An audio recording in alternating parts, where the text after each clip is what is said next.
Hello everyone, welcome to study with Chitralekha. जैसा कि आप लोग जानते हो, हम लोग यूपी आर ओ 2024 का जो री एग्ज़ाम है, वैसे तो ये एग्ज़ाम 2023 के लिए है। तो यहाँ पे आर ओ 2023 के प्रैक्टिस सेट हम लोग सॉल्व कर रहे हैं, जो कि आपका पेपर है वो लीक आउट हो गया था। इस वजह से ये री एग्ज़ाम होना है आपका 2023 का। इसके लिए प्रैक्टिस सेट सॉल्व कर रहे हैं। आज सेट नंबर 17 करने वाले हैं।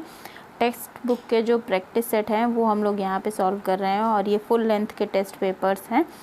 तो आज की क्लास में हम लोग क्या करेंगे, 70 क्वेश्चंस करेंगे जीएस के, और नेक्स्ट क्लास में आगे के 70 करेंगे। ठीक है, अगर क्लास आप लोगों को पसंद आएगी तो क्लास को लाइक शेयर ज़रूर करिएगा, और अगर चैनल पर पहली बार आए हैं तो चैनल को सब्सक्राइब करके बेल आइकन प्रेस कर लीजिएगा। ठीक है, तो चलिए आज का पहला क्वेश्चन हम लोग करते हैं। निम्नलिखित युद्धों पर विचार कीजिए और इन्हें सही कालानुक्रमिक क्रम में व्यवस्थित कीजिए।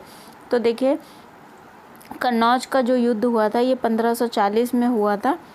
ठीक है, उसके बाद फिर चंदेरी का युद्ध है तो ये 1528 में हुआ था। तालीकोटा का 1565 में हुआ था, और चौसा का 1539 में होता। अगर इसे कालानुक्रम में आप लगाओगे तो चंदेरी का युद्ध 1528 में सबसे पहले नंबर पे आ जाएगा। उसके बाद आपका चौसा का युद्ध आएगा, फिर कन्नौज का युद्ध और तालीकोटा का। ठीक है, जो कन्नौज का युद्ध है ये शेरशाह सूरी के बीच लड़ा गया था और हुमायूं के बीच। तो अगर आप कूट चयन करोगे तो यहाँ पे 2 4 1 3 हो जाएगा। तो ऑप्शन नंबर 2 करेक्ट ऑप्शन हो जाएगा। जैसा कि मैंने आप लोगों को बताया, चंदेरी का युद्ध जो है 1528 में हुआ था, 20 जनवरी को, बाबर और राजपूत संघ के बीच। और चौसा का युद्ध कब हुआ था, ये 26 जून को हुआ था, और मुग़ल सम्राट हुमायूं और शेरशाह सूरी के बीच में। ठीक है, कन्नौज का युद्ध भी शेरशाह सूरी और हुमायूं के बीच लड़ा गया था। इसे बिलग्राम का युद्ध भी कहा जाता है। तालीकोटा का जो युद्ध है विजयनगर साम्राज्य और दक्कन के जो सल्तनत राय थे इनके बीच लड़ा गया था 23 जनवरी 1565 को। ठीक है, अगला क्वेश्चन है, चोल प्रशासन के बारे में निम्नलिखित कथनों पर विचार कीजिए। तो पहला ये है कि उन्होंने विवाह जैसे अनुष्ठानिक अवसरों पर शुल्क लगाया था। तो ये पहले वाला जो है ये कथन सही है। ठीक है, और इस क्वेश्चन में हमें देखना क्या है कि इस क्वेश्चन में हमें देखना है कि कौन से कथन सही नहीं है, ये बताना है। ठीक है, तो पहले वाला तो कथन सही है, इसलिए पहला वाला हमारा जो आंसर है उसमें नहीं आएगा। अन्य दक्षिण भारतीय राजाओं के विपरीत दक्षता व्यापार को बढ़ावा देने के लिए टोल और सीमा शुल्क से व्यापार को छूट दी गई थी। तो दूसरा वाला जो है ये सही है, जबकि जो सही नहीं है हमें वही बताना है। ठीक है, ये ठीक नहीं है। तो दक्षिण भारतीय राजाओं के विपरीत नहीं, उन्हीं के जैसे यहाँ पर भी काम किए गए थे, तो ये वाला ठीक नहीं है। ठीक है, दूसरे वाला, राजस्व उत्पन्न करने के लिए चोल प्रशासन के दौरान जंगलों, खानों और बंदरगाहों को कर से छूट दी गई थी, ये वाला भी कथन सही नहीं है। तो हमारे क्वेश्चन में 2 और 3 सही नहीं है, तो यही हमारे क्वेश्चन का करेक्ट आंसर बन जाएगा, केवल 2 और 3, ऑप्शन नंबर 3। मुगल काल के अहदी के बारे में निम्नलिखित में से कौन सा सत्य नहीं है। तो देखिए, अहदी जो होता था ये उनका वेतन मनसबदारों के बराबर नहीं होता था, यही कथन सत्य नहीं है। तो उनका वेतन बराबर था, ये नहीं है, बराबर नहीं होता था, उनसे अलग होता था। ठीक है, तो ऑप्शन नंबर 4 क्वेश्चन का करेक्ट ऑप्शन हो जाएगा। अगला क्वेश्चन है, कौन सा युद्ध अंग्रेजों के द्वारा जीता गया और पौंडीचेरी की संधि के साथ संपन्न हुआ था। तो कर्नाटक का द्वितीय युद्ध जो था ये अंग्रेजों के द्वारा जीता गया था और पौंडीचेरी की संधि के साथ समाप्त हुआ था। ठीक है, अगले क्वेश्चन पर आइएगा, निम्नलिखित में से कौन सा सही ढंग से सुमेलित है। तो ब्रह्म समाज की स्थापना राजा राम मोहन राय ने की थी, रामकृष्ण मिशन स्वामी विवेकानंद, और आर्य समाज स्वामी दयानंद सरस्वती। तो उपरोक्त सभी क्वेश्चन का करेक्ट ऑप्शन हो जाएगा। बंगाल विभाजन का परिणाम क्या था, इनमें से कौन सा आंदोलन शुरू हुआ था परिणाम स्वरूप। तो देखिए, स्वदेशी आंदोलन शुरू किया गया था। बंगाल विभाजन के परिणाम स्वरूप स्वदेशी अपनाओ, विदेशी का बहिष्कार किया गया था।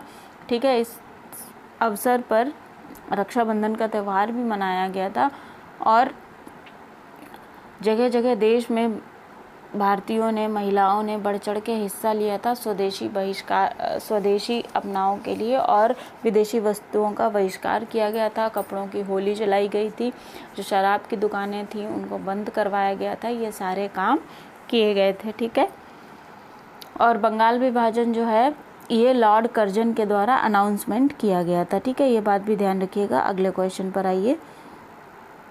यहाँ पे 2 सूची दे रखी हैं और हमें बताना है कि कौन सा युग्म गलत है। ठीक है, तो देखिए विलियम हंटर ने लिखा था द इंडियन मुसलमान और राजा राम मोहन राय ने लिखी थी एक एशियरवादियों को एक उपहार, ये फारसी में थी। तो मतलब पहला और दूसरा सही है, जबकि गलत युग्म जो है वो हमें बताना है। LM बाशम ने गांधी के बाद भारत नहीं लिखी, ये गलत है। ठीक है, Ramachandra Guha the wonder that was India, ये भी सही नहीं है। तो यही दोनों ऑप्शन C और D सही नहीं है। तो हमारे क्वेश्चन का ऑप्शन नंबर 1 करेक्ट आंसर हो जाएगा, केवल C और D। नेक्स्ट क्वेश्चन पर आइएगा। निम्नलिखित में से कौन सी कोसल राज्य की राजधानी थी? कोसल राज्य की राजधानी श्रावस्ती थी। ऑप्शन नंबर 3 क्वेश्चन का करेक्ट ऑप्शन हो जाएगा। कोसल जो 16 महाजनपद थे उनमें से एक राज्य था। अगला क्वेश्चन है, क्या कारण है कि 1946 में नौसेना क्रांति 18 फरवरी को बॉम्बे में आयोजित की गई थी? तो जो रॉयल इंडियन नेवी के जो भारतीय थे उन्होंने 18 फरवरी को क्रांति कर दी थी। क्यों कर दी थी? अधिकारियों के व्यवहार और खराब व्यवहार का विरोध करने के लिए। ठीक है, तो ऑप्शन नंबर 2 करेक्ट ऑप्शन हो जाएगा। जो अंग्रेजी अधिकारी थे उनका भारतीयों के प्रति अच्छा व्यवहार नहीं था, इसीलिए ये कार्य हुआ था। ठीक है, निम्नलिखित में से कौन वैशेषिक दर्शन से जुड़ा हुआ है? तो जैमिनी जो है इन्होंने वैशेषिक दर्शन का प्रतिपादन किया था। न्याय गौतम के द्वारा प्रतिपादित किया गया था। ठीक है, पतंजलि के द्वारा योग किया गया था। तो ये भी ध्यान रखिएगा। अगले क्वेश्चन पर आते हैं। देसाई लियाकत संधि के संदर्भ में निम्नलिखित कथनों पर विचार कीजिए और कौन सा सही है ये हमें बताना है। तो बेवल योजना की विफलता का परिणाम था, ये गलत है, ये सही नहीं है।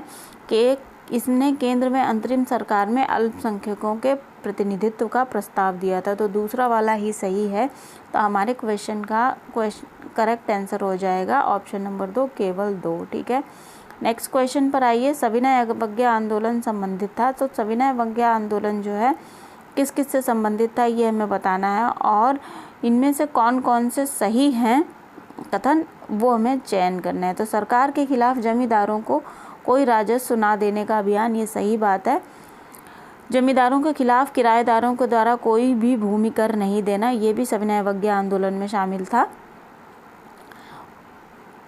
पूर्वी भारत में नो चौकीदार कर अभियान, ठीक है, ये चलाया गया था। चौकीदार कर अभियान मतलब जो भी है किसी को भी कोई किसी भी तरीके का कर नहीं देना था पूर्वी भारत में। मध्य प्रांतों में वन कानूनों को परिभाषित करना, ये भी सविनय अवज्ञा आंदोलन में शामिल था। तो 1, 2 और 3, 4 तीनों ही सही हैं।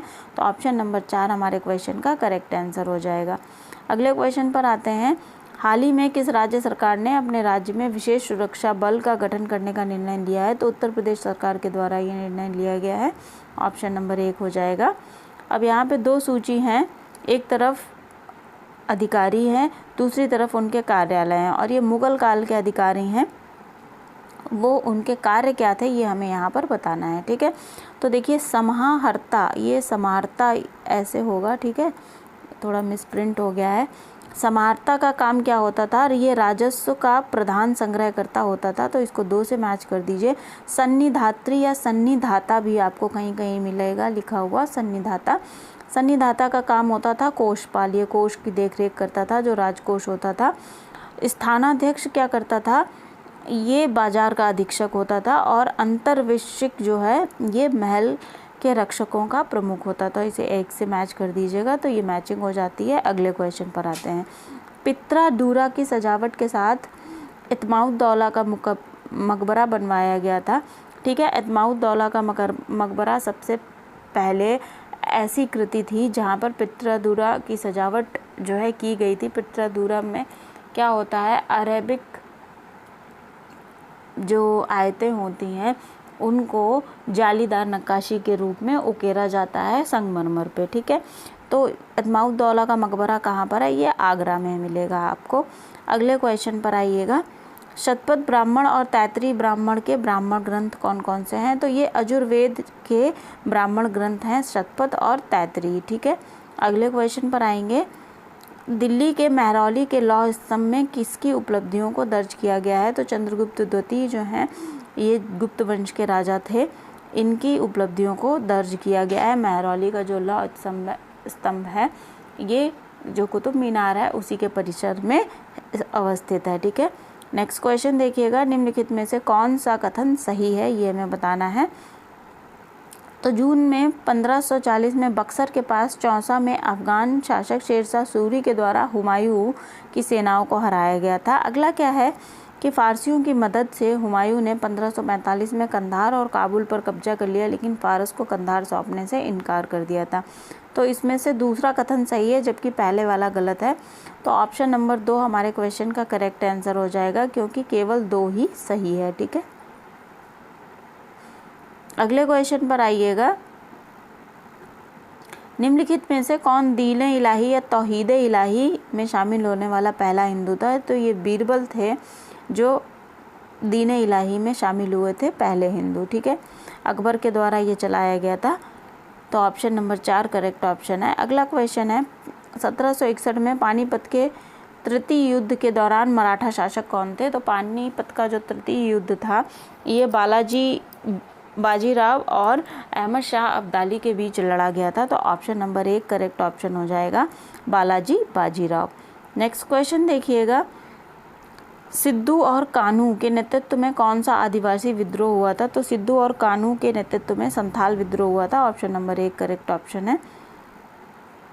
1914 में मांडले जेल से रिहा होने के बाद बाल गंगाधर तिलक ने निम्नलिखित गतिविधियों में से कौन सा कार्य किया था? उन्होंने होम रूल लीग आंदोलन चलाया था, बिल्कुल सही बात है। उन्होंने भारतीय राष्ट्रीय कांग्रेस में गर्मपंथियों के प्रवेश के लिए प्रयास किया था, ये भी सही बात है। उन्होंने एक हिंसक क्रांतिकारी गतिविधियों के लिए अपने समर्थन का दावा किया था। ऐसी कोई भी बात बाल गंगाधर तिलक के द्वारा नहीं की गई थी। तो केवल 1 और 2 सही हैं। तो ऑप्शन नंबर 3 क्वेश्चन का करेक्ट आंसर हो जाएगा। अगले क्वेश्चन पर आइएगा, निम्नलिखित में से कौन सा भारतीय संविधान की प्रस्तावना का हिस्सा नहीं है? तो संघवाद की कोई भी बात भारतीय प्रस्तावना में नहीं की गई है। तो ऑप्शन नंबर 4 करेक्ट ऑप्शन हो जाएगा। अल्पसंख्यकों के बारे में निम्नलिखित में से कौन सा कथन सही नहीं है? तो भारत के संविधान में अल्पसंख्यक शब्द को परिभाषित नहीं किया गया है, बिल्कुल सही बात है। अनुच्छेद 29 यह प्रदान करता है कि भारत के किसी भी हिस्से में रहने वाले नागरिकों के पास किसी भी हिस्से की अपनी अलग भाषा, लिपि या संस्कृति उसे उसी के संरक्षण का अधिकार होगा, ये भी सही बात है। ठीक है, जबकि तीसरा यहाँ पर क्या है, यहाँ पे चौथा कथन देखिएगा। ठीक है, और ये क्वेश्चन में एक कथन जो है टाइप नहीं हुआ है, तो तीसरे वाक्य को हम लोग कर लेते हैं नन ऑफ अबव। ठीक है, नन ऑफ अबव कर लीजिए। तो जबकि चौथा कथन क्या है, अनुच्छेद 29 केवल धार्मिक अल्पसंख्यकों को संरक्षण देता है। तो अनुच्छेद 34 जो है, अनुच्छेद 29 केवल धार्मिक अल्पसंख्यकों को ही नहीं बल्कि उन लोगों को भी संरक्षण देता है जिनकी भाषा, लिपि अलग है, आदिवासी समुदाय हैं, जिसी भी तरीके से अल्पसंख्यक होते हैं उनको भी डिफाइन किया गया है। केवल धार्मिक अल्पसंख्यकों की बात यहाँ पर नहीं की गई है। तो ऑप्शन नंबर 4 ही क्वेश्चन का करेक्ट आंसर हो जाएगा। नेक्स्ट क्वेश्चन पर आइएगा, निम्नलिखित में से कौन भारतीय संविधान के तहत उल्लिखित मौलिक कर्तव्य नहीं है? तो निजी संपत्ति को सुरक्षित रखने के लिए हिंसा भड़काना ये मौलिक कर्तव्य नहीं है। ऑप्शन नंबर 3 करेक्ट ऑप्शन है। सरकारिया आयोग की सिफारिशें निम्नलिखित में से कौन सी हैं? तो सरकारिया आयोग ने कहा था कि अंतर्राज्यीय परिषद की स्थापना की जानी चाहिए, बिल्कुल सही बात है। ठीक है, अगले पर आइएगा। उसके बाद राज्यपाल की नियुक्ति में मुख्यमंत्रियों की सलाह ली जानी चाहिए, ये भी सरकारिया आयोग ने कहा था। समवर्ती सूची पर कानून बनाते समय केंद्र को राज्य से परामर्श भी लेना चाहिए। तो उपरोक्त सभी क्वेश्चन का करेक्ट आंसर हो जाएगा। ये सारी ही बातें सरकारिया आयोग के सिफारिशों में शामिल हैं। अगला क्वेश्चन है, निम्नलिखित में से कौन भारतीय संघवाद को क्वासी संघवाद के रूप में वर्णित करता है? तो केसी वियर ने कहा है कि जो भारत में संघवाद है ये क्वासी संघवाद है। ऑप्शन नंबर 2 करेक्ट ऑप्शन है। ठीक है, निम्नलिखित में से कौन जनसंख्या परिवर्तन का एक महत्वपूर्ण निर्धारक है? तो प्रवासन जो है ये जनसंख्या परिवर्तन का एक महत्वपूर्ण निर्धारक है।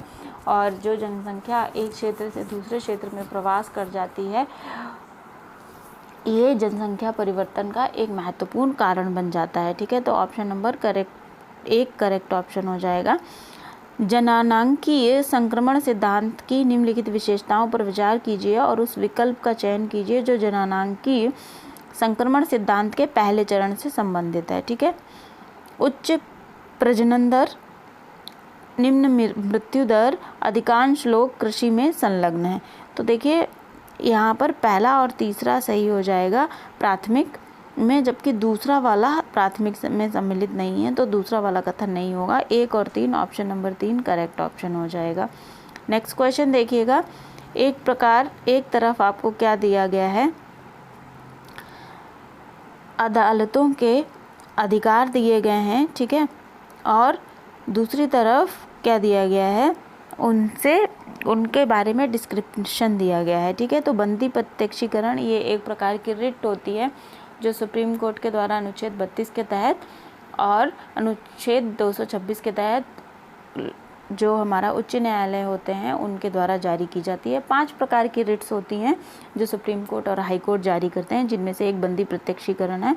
तो बंदी प्रत्यक्षीकरण जो है ये कहता है कि किसी भी व्यक्ति को सशरीर 24 घंटे के अंदर क्या किया जाए, मजिस्ट्रेट के आगे पेश किया जाए। गैर कानूनी नज़रबंदी से मुक्ति देता है ये बंदी प्रत्यक्षीकरण। ठीक है, तो ए को मिला दीजिए 2 से, गैर कानूनी नज़रबंदी।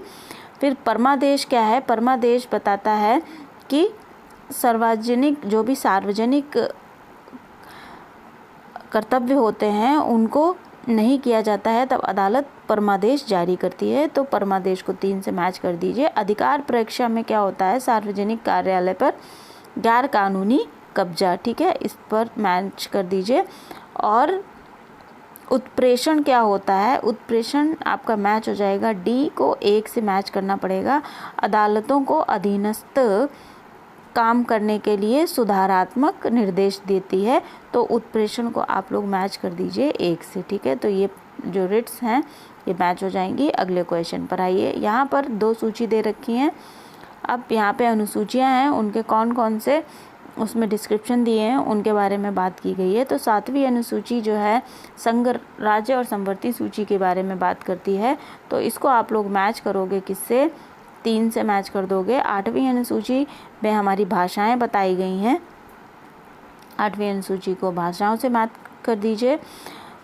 9वीं अनुसूची में कुछ नियमों का सत्यापन है, जबकि 10वीं अनुसूची में दल बदल के आधार पर अयोग्यता का निर्धारण किया जाता है। ठीक है, नेक्स्ट क्वेश्चन पर आइएगा। यहाँ पर आपके पास 1, 2, 3 ये सूची दे रखी है, संघ सूची, राज्य सूची और संवर्ती सूची, और इनके विषय दे रखे हैं। तो हमें ये बताना है कौन कौन से सही सुमेलित हैं।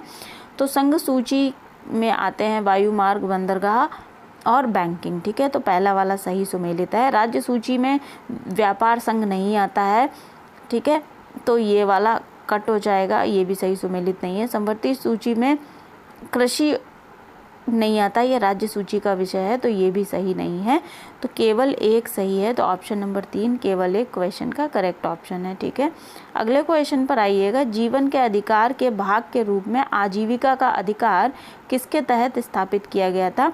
तो ओल्गा टेलिस बनाम बॉम्बे नगर निगम 1985 का ये केस है। इसमें सुप्रीम कोर्ट ने अनुच्छेद 21 के तहत जो प्रदत्त जीवन का अधिकार है उसी में कहा था कि आजीविका का अधिकार भी मनुष्य का जो अनुच्छेद 21 के अंतर्गत जीवन का अधिकार होता है उसी के तहत आता है। तो option number 4 Olga Tellis versus Bombay नगर निगम 1985 करेक्ट ऑप्शन हो जाएगा। ठीक है, अब ये उस जो भी फैसला था उसके बारे में डिस्क्रिप्शन दिया है, या आप लोग वीडियो को पॉज करके रीड कर लीजिएगा। हम अगले क्वेश्चन पर आते हैं। भारत का राष्ट्रीय खेल दिवस किस खिलाड़ी के जन्मदिन के साथ मेल खाता है? तो मेजर ध्यानचंद का जन्मदिन होता है, उसी दिन राष्ट्रीय खेल दिवस का आयोजन किया जाता है। ठीक है, अगले क्वेश्चन पर आते हैं। निम्नलिखित में से कौन सा एक संवैधानिक निकाय नहीं है? तो यहाँ पर हमारे पास पिछड़ा वर्ग के लिए राष्ट्रीय आयोग, ये बिल्कुल ही संवैधानिक निकाय है, संविधान में इसके लिए अनुच्छेद बनाए गए हैं। राज्य लोक सेवा आयोग ये संवैधानिक निकाय है, इसके साथ साथ संघ लोक सेवा आयोग जो है ये भी संवैधानिक निकाय है, ठीक है। नीति आयोग और राष्ट्रीय मानवाधिकार आयोग ये दोनों संवैधानिक निकाय नहीं है। तो 3 और 4 जो है ये हमारे क्वेश्चन का करेक्ट ऑप्शन हो जाएगा, ऑप्शन नंबर 2। नेक्स्ट क्वेश्चन पर आइएगा। भारत के नियंत्रक और महालेखा परीक्षक कैग को केवल डैश के द्वारा पद से हटाया जा सकता है। तो दोनों सदनों में संबोधन के बाद भारत के राष्ट्रपति के द्वारा कैग को हटाया जा सकता है। तो ऑप्शन नंबर 3 करेक्ट ऑप्शन हो जाएगा। ब्रह्मोस मिसाइल के बारे में निम्नलिखित कथनों पर विचार कीजिए। पहला है, यह एक अल्ट्रासोनिक क्रूज मिसाइल है। बिल्कुल सही बात है, ये एक अल्ट्रासोनिक क्रूज मिसाइल है। यह जमीन और पनडुब्बियों दोनों से प्रक्षेपित होने में सक्षम है। अगला है, इसे अंतर महाद्वीपीय लक्ष्यों को संलग्न करने के लिए डिज़ाइन किया गया है। तो इसमें से पहला और तीसरा गलत है, जबकि हमें यहाँ पे बताना है कौन सा सही है, ठीक है। तो यहाँ पर केवल दूसरा वाला सही है कि ये दोनों से प्रक्षेपित की जा सकती है, जमीन और पनडुब्बियों से। तो ऑप्शन नंबर 2 जो है, ऑप्शन नंबर 3 केवल 2 क्वेश्चन का करेक्ट ऑप्शन हो जाएगा, ठीक है। जो ब्रह्मोस मिसाइल है ये भारत की ब्रह्मपुत्र नदी और जो रूस की मस्कवा नदी है उसके नाम पर इसका नामकरण किया गया है, और ये रूस से टेक्नोलॉजी लेकर इसको बनाया गया है, ठीक है। अगले क्वेश्चन पर आइए। स्टील के गिलास की तुलना में चीनी मिट्टी के मग से गर्म चाय पीना आसान है, क्योंकि चीनी मिट्टी जो है ऊष्मारोधी होता है। इसीलिए जब हम चाय को पीते हैं तो हमारे होंठ चीनी मिट्टी के मग में नहीं जलते हैं, कप्स में नहीं जलते हैं। तो ऑप्शन नंबर 1 करेक्ट ऑप्शन है। भारत के किस देश के साथ जयगांव और पासाखा के बीच एक नया व्यापार मार्ग खोला गया है? तो भारत और भूटान के बीच ये व्यापार मार्ग खोला गया है। ऑप्शन नंबर 1 करेक्ट ऑप्शन है। निम्नलिखित में से किस योजना का उद्देश्य वर्ष 2022 तक उत्तर प्रदेश में किसानों की आय को दोगुना करना है? तो किसान कल्याण मिशन, इसका मिशन जो उद्देश्य है ये किसानों की आय को दोगुना करना है, ठीक है। अगले क्वेश्चन पर आइएगा। सूची 1 को सूची 2 से सुमेलित करते हैं। तो देखिए, जनश्री बीमा योजना ये जो है शुरू की गई थी 2003 में, इसको 2003 से मैच कर दीजिए। मुख्यमंत्री ग्रामोद्योग योजना जो है ये 2018 में शुरू की गई थी, तो इसको 2018 से मैच कर देते हैं। उसके बाद उत्तर प्रदेश दुग्ध नीति ये 1994 में शुरू हुई थी, और उत्तर प्रदेश ऊर्जा नीति 2017 में शुरू हुई है, तो इसको 2017 से मैच कर दीजिए, तो ये मैचिंग हो जाती है। अगला है, उत्तर प्रदेश राज्य खनिज विकास निगम की स्थापना किस वर्ष हुई? 1974 में हुई। स्थापना के अनुसार निम्नलिखित को कालानुक्रम में व्यवस्थित कीजिए। तो सबसे पहले जिसकी स्थापना हुई, जिस निगम की उसकी बात हमें यहाँ पे करनी है। तो देखिए, यहाँ पर सबसे पहले जिस निगम की स्थापना हुई वो है उत्तर प्रदेश जल विद्युत निगम, ठीक है। 1985 में इसकी स्थापना हुई थी। तो सबसे पहले 2 हो जाएगा अगर हम कालानुक्रम बनाएंगे। उसके बाद 1993 में नोएडा पावर कंपनी की स्थापना हुई थी, तो ठीक है। फिर आ जाएगा आपका 2 के बाद 4 आ जाएगा, इसको यहाँ पे लिखते हैं। फिर उसके बाद किसकी स्थापना हुई? उत्तर प्रदेश पावर कॉरपोरेशन की, और सबसे लास्ट में पहले वाला आ जाएगा। तो 2, 4, 3, 1 जो है ये स्थापना वर्ष के हिसाब से सही कूट हो जाएगा। और देखिए, उत्तर प्रदेश जल विद्युत निगम इसकी स्थापना 1985 में हुई थी, ठीक है। और नोएडा पावर कंपनी इसकी स्थापना 1993 में हुई थी। उसके बाद उत्तर प्रदेश पावर कॉरपोरेशन वर्ष 2000 में स्थापित किया गया था, और ये लखनऊ में अवस्थित है। पूर्वांचल विद्युत निगम लिमिटेड जो है 2003 में स्थापित किया गया था। आते हैं अगले क्वेश्चन में। उत्तर प्रदेश का एक शहर फिरोजाबाद किसके लिए प्रसिद्ध है? तो ये कांच उद्योग के लिए प्रसिद्ध है, ठीक है। नेक्स्ट क्वेश्चन पर आते हैं। उत्तर प्रदेश को कितने भौतिक भागों में विभाजित किया गया है? 3 भौतिक भागों में विभाजित किया गया है। उनके नाम जान लीजिए। तो उनके नाम हो जाते हैं आपके भाबर और तराई बेल्ट, गंगा का मैदान और दक्षिण का पठारी भाग, ठीक है। नेक्स्ट क्वेश्चन है, निम्नलिखित में से कौन सी नदी उत्तर प्रदेश में बहने वाली प्रमुख नदी नहीं है? तो नर्मदा नदी जो कि मध्य प्रदेश में बहती है, ठीक है, और अरब सागर में अपना जल विसर्जित करती है, ये उत्तर प्रदेश में अपना जल नहीं लाती है, तो ऑप्शन नंबर 4 करेक्ट ऑप्शन है। नेक्स्ट क्वेश्चन देखिएगा, उत्तर प्रदेश में कौन सा क्षेत्र बाढ़ के पानी से मुक्त है? तो बांगर क्षेत्र जो है ये बाढ़ के पानी से मुक्त है, यहाँ पर बाढ़ नहीं आती है। बांगर और खादर जो है 2 प्रकार के बाढ़ के क्षेत्र होते हैं, ठीक है, जहाँ पर नदियों के द्वारा बाढ़ लाई जाती है। बांगर जो होता है पुराना बाढ़ का क्षेत्र होता है, जहाँ पर अब नदियों की बाढ़ नहीं जाती है, ये क्षेत्र ऊंचा हो चुका होता है, इसीलिए बाढ़ के पानी से मुक्त होता है, ठीक है। अगले क्वेश्चन पर आते हैं, गंगा के मैदान के प्रमुख नकदी फसल क्या हो जाएगी? गन्ना हो जाएगी। नकदी फसल में गन्ना, कपास ये सब आते हैं, तो गन्ना हो जाएगा। निम्नलिखित में से कौन उत्तर प्रदेश का कौन सा जिला है जहाँ पर बॉक्साइट रिजर्व है? तो बांदा में है बॉक्साइट रिजर्व। 2011 की जनगणना के अनुसार निम्नलिखित में से कौन सा उत्तर प्रदेश का सबसे अधिक साक्षर जिला है? तो गौतम बुद्ध नगर पहले नंबर पे हो जाता है, उसके बाद दूसरे नंबर पर क्या हो जाता है? गाजियाबाद, ठीक है, और तीसरे नंबर पे कानपुर है।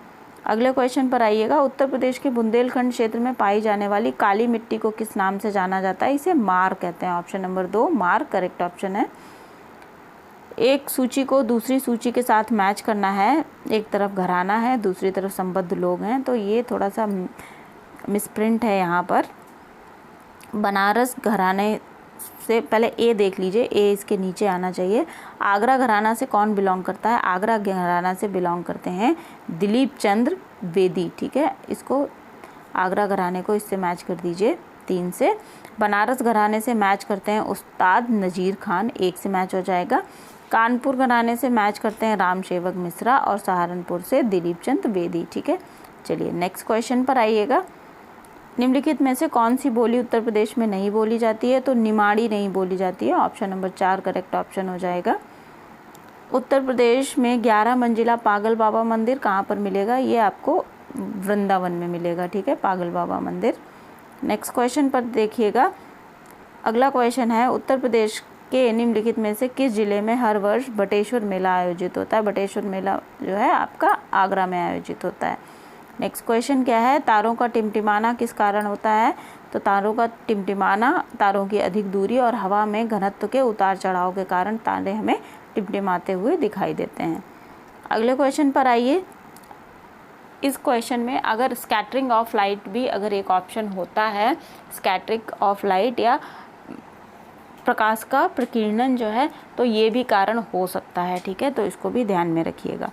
कमरे में के शीर्ष पर रोशनदान लगाए जाते हैं, तो उसको लगाने का क्या कारण होता है? तो संवहनी धाराओं को बनाए रखने के लिए रोशनदान लगाए जाते हैं, जिससे कि क्या हो कि जो वेंटिलेशन है वो प्रॉपर तरीके से हो सके। अगला क्वेश्चन क्या है, निम्नलिखित में से कौन सी राशि सदिश है, ये हमें बताना है। तो जो त्वरण है जिसे हम ए से प्रदर्शित करते हैं और इसकी इकाई मीटर पर सेकेंड स्क्वायर होता है, ये एक सदिश राशि होती है, ठीक है। नेक्स्ट क्वेश्चन पर आइएगा, अतिचालक वह पदार्थ है जो निम्नलिखित में से कौन सा कार्य करते हैं? तो अतिचालक जो है धारा प्रवाह के लिए कोई भी प्रतिरोध नहीं करते हैं, ऑप्शन नंबर 3 करेक्ट ऑप्शन हो जाएगा। निम्नलिखित को सुमेलित कीजिए, एक तरफ पवन चक्की मतलब उपकरण दे रखे हैं, दूसरी तरफ ऊर्जा का रूपांतरण किस रूप में करते हैं? तो पवन चक्की जो है गतिज ऊर्जा को विद्युत ऊर्जा में कन्वर्ट करती है, 2 से मैच कर दीजिए। बल्ब विद्युत ऊर्जा को प्रकाश ऊर्जा में कन्वर्ट करता है, तो 4 से मैच कर दीजिए। विद्युत सेल क्या करता है? रासायनिक ऊर्जा को विद्युत ऊर्जा में कन्वर्ट करता है, ठीक है, तो इसको आप मैच कर दीजिए 1 से। और माइक्रोफोन ध्वनि ऊर्जा को विद्युत ऊर्जा में, ठीक है, तो ये हो गया आपकी मैचिंग। अगले क्वेश्चन पर आइए, निम्नलिखित में से कौन सी गैस शीतल पेय में होती है? तो शीतल पेय मतलब जो कोल्ड ड्रिंक्स होती हैं, आपके कोल्ड ड्रिंक्स में कार्बन डाइऑक्साइड होती है। जब भी हम बॉटल खोलते हैं और बॉटल खोलते हैं तब बबल बनने लगते हैं, तो ये जो बबल्स होते हैं ये कार्बन डाइऑक्साइड गैस के होते हैं, ठीक है। गर्म करने पर ठोस सीधे गैस में परिवर्तित हो जाता है, इस प्रक्रिया को ऊर्ध्वपातन कहते हैं। जैसे कपूर होता है, कपूर को जब भी आप जलाओगे, अगर प्योर कपूर है तो उसको जब जलाते हैं तो वो ठोस से सीधा कन्वर्ट हो जाता है, किसमें? गैस में। बिना बुझे चूने का रासायनिक सूत्र CaO होता है, और जबकि बुझे हुए चूने का होता है CaOH का होल ट्वाइस, ठीक है। अगले क्वेश्चन पर आते हैं, कोयला गैस किसका मिश्रण है? तो कोयला गैस या coal gas methane, carbon monoxide और हाइड्रोजन का मिश्रण होती है, ठीक है। जिस तापमान पर वास्तविक गैसें आदर्श गैस नियमों का पालन करती हैं उसे बॉयल तापमान कहा जाता है। ऑप्शन नंबर 2 करेक्ट ऑप्शन है। प्रोटोजोआ के संबंध में निम्नलिखित कथनों पर विचार कीजिए और कौन सा कथन सही है ये हमें बताना है। तो प्रोटोजोआ बैक्टीरिया और कवक पर अपना पोषण प्राप्त करते हैं, बिल्कुल सही बात है। प्रोटोजोआ अपने भोजन को पचाने के बाद नाइट्रोजन मुक्त करते हैं, ये भी सही है। मलेरिया प्रोटोजोआ के कारण होता है। जो मलेरिया है ये मादा एनाफिलीज होती है उसके द्वारा प्रसारित किया जाता है, ठीक है, और ये प्रोटोजोआ के कारण होता है, ठीक। तो तीनों ही कथन सही हैं, तो हमारे क्वेश्चन का जो आंसर हो जाएगा ये ऑप्शन नंबर 3 हो जाएगा, 1, 2 और 3। अगले क्वेश्चन पर आइएगा। पातप रोग लेट ब्लाइट ऑफ पोटैटो निम्नलिखित में से किस जीव के कारण होता है? तो लेट ब्लाइट जो है ये फाइटोफथोरा इन्फेस्टेंस के कारण होता है। तो Phytophthora infestans option number 1 correct option हो जाएगा। लेड ब्लाइट, इसमें आलू में क्या होता है, आलू के अंदर छोटे छोटे ब्लैक कलर के स्पॉट्स पड़ जाते हैं। अगले क्वेश्चन पर आइएगा। ओराइजा सेटाइवा किस का द्विपद नाम है? ओराइजा सेटाइवा जो है ये द्विपद या यूँ कह लें इसका आम भाषा में क्या कहते हैं? ओराइजा सेटाइवा को आम भाषा में हम क्या कहते हैं? चावल कहते हैं। तो ऑप्शन नंबर 1 करेक्ट ऑप्शन हो जाएगा, चावल। वे जड़ें जो पेड़ के तने से निकलती हैं और जो पेड़ को सहारा देने में मदद करती हैं क्या कहलाती हैं? तो जो जड़ें जो हैं तने से निकलती हैं और पेड़ को सहारा देने में मदद करती हैं उन्हें पुष्टा जड़ें कहते हैं। ऑप्शन नंबर 4 करेक्ट ऑप्शन हो जाएगा। तो आज की क्लास में हमने ये 70 क्वेश्चंस किए हैं। नेक्स्ट क्लास में इसके आगे के क्वेश्चंस को हम करेंगे। आई होप क्लास आपको पसंद आई होगी। क्लास पसंद आई है तो क्लास को लाइक शेयर ज़रूर कर दीजिएगा और चैनल को सब्सक्राइब करके बेल आइकन प्रेस कर लीजिएगा। और आप लोग पढ़ते रहिए। मिलते हैं हम लोग अगली क्लास में। Thank you everyone.